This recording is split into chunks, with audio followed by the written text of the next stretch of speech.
Many of Chaplin's admirers regard The Kid as his most perfect and most personal film, yet it seems to have been born out of a state of acute emotional turmoil in his private life.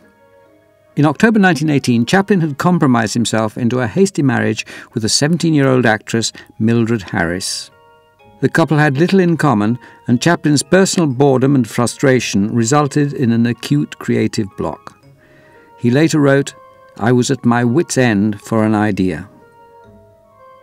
Mildred became pregnant, but gave birth to a malformed boy who died after only 3 days. Chaplin evidently suffered acute trauma from this loss. But the responses of the creative mind are unpredictable. Only 10 days after his own child was buried, Chaplin was auditioning babies at his studio. Suddenly the creative block seemed overcome.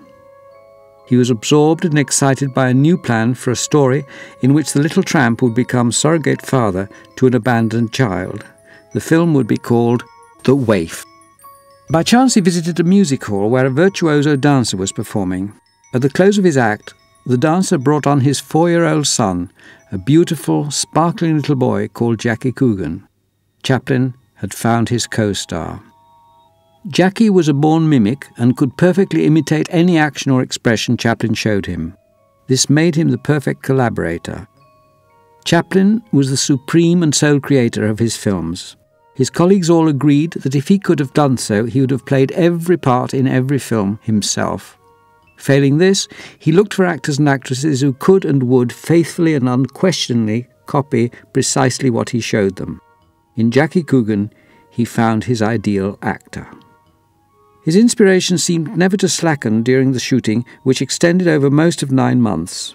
The only interruption was when Chaplin took a couple of weeks off to knock out a cheerfully uncomplicated comedy, A Day's Pleasure, to calm his distributors, who were desperate at the slow delivery of new pictures. Chaplin never seemed more dogged in his characteristic quest for perfection than in making The Kid. He patiently shot scenes again and again until he was fully satisfied. In the end, he had filmed more than 50 times the length of film that appeared in the finished picture. Such a shooting ratio, it was precisely 53:1, was far higher than for any other film he ever made. The Kid is perhaps Chaplin's most potent marriage of comedy and high emotion. The story relates how an unmarried mother abandons a baby which is found and unwillingly adopted by the tramp. As the child matures to 5 or 6 years old, the two form a profitable business partnership. The boy goes round breaking windows, and his friend follows, earning an honest living by mending them again.